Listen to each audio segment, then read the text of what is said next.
Down a little more. Oops. Hey everybody, it's Maggie Mulhern. We're here at Clippers 2 in Elizabeth, New Jersey. I'm here with my buddy, Danny Amorim. We just love and adore him. He did a cover with us a couple years ago. Was that the highlight of your life so far? Sure was. And now here's number 2. Okay, so we are here in Elizabeth, New Jersey, and I'm sorry, I keep covering that up. I'm trying to figure out how to do this thing landscape. We're gonna flip this around because we're doing this in 2 steps. Number 1, it's the whole consultation. We are here with Thomas, who's over here, who has never been to this place before, and he needs the perfect barber cut. But we're going to flip it around because we want to talk about the consultation, what goes into that. And Danny is a phenomenal educator. And So here's the consultation. Thomas, what are we looking to do today? Looking to go about 3 on the sides and just normal centered men's haircut.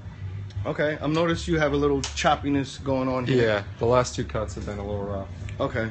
What we're going to do is we're going to go with some guard fading techniques. I like using guards. Guards work for me. Guards come in different sizes. You have your 8, your 6, your 4, your 3. You're going to see me use them accurately. Using your guards, using your lever, it'll leave this looking way more symmetrical. It'll give a smoother, sleeker look. As you see all of these steps here, even these grooves, we're going to try to keep the certain area in the parietal a little wider and a little longer so you don't get this spike here.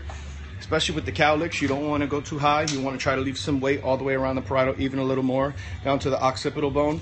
We're probably going to blend out the nape. Are we looking to get some shape around the nape, or you want to blend it out completely? Blend it out completely. Okay, so we're going to taper this all the way out, bald. Not high, you just want to make sure that there's no line here in the nape.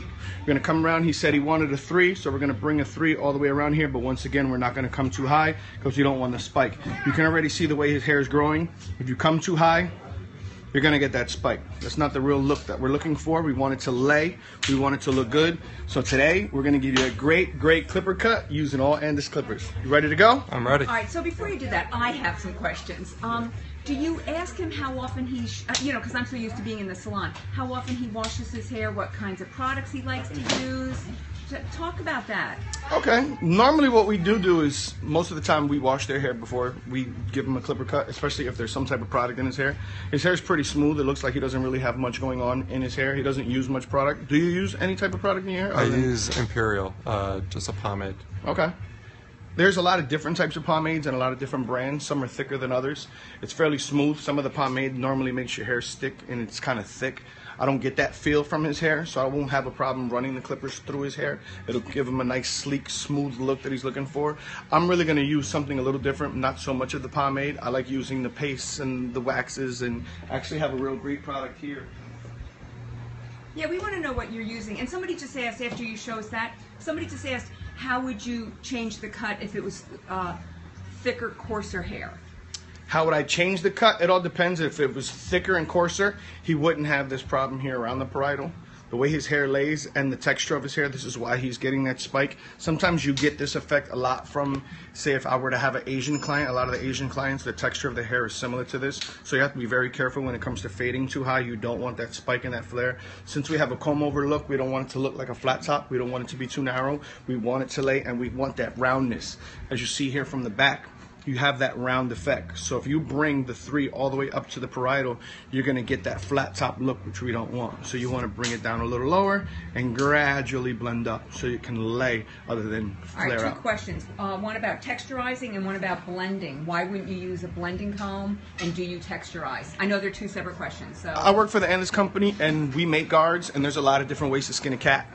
Certain people like to do clipper over comb. I like using guards. Every time I teach a class, I teach clipper cutting, and I teach it all using guards. Guards are made to be used, and they're used sufficiently. I'm going to use them sufficiently, so you're going to see how I can gradually get that effect and not have to worry about clipper over comb. It looks like someone did a lot of clipper over comb, and if your clipper over comb isn't accurate, you're going to get this effect. If you're not holding your comb at a 45-degree angle properly, you're going to get this effect. So I find it a lot easier and a lot more symmetrical when it comes to using the guards. So once again, if it works for you and you're using clipper over comb and you're getting a great result, wonderful. But it looks like whoever did it prior didn't get that great of a result. I don't want to say that someone gave him a bad haircut, but I'm about to give him a very great haircut. All right, so one last question, because people are asking to see the cut, which we're going to get to in a minute. I just want to ask about this parting situation. Is this something you always do? Do you always carve? Because I asked Thomas this, and you said you always request that? Or I do. Well, now at this point, because it's been shaved in, I have to grow it out. and they say it's a little high. Now, I don't know if, Danny, you noticed that too?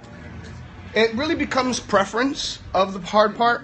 Right now, the way his part is, it's a little high, but then you don't want to go too high because you see here, with his angle here, now his hair is so short, it's going to be a lot more difficult to get that hair to move over. Right. So this is like a correction. It's a Oh, yeah. clipper correction. Yeah. Ooh, I love that. It's not color correction, it's It's clipper a correction. clipper correction. All right. So you guys, we're going to come back in, I'm going to say 3 minutes Yes. to do the cut. All right, everybody sit tight, 3 minutes, and we'll take it from there.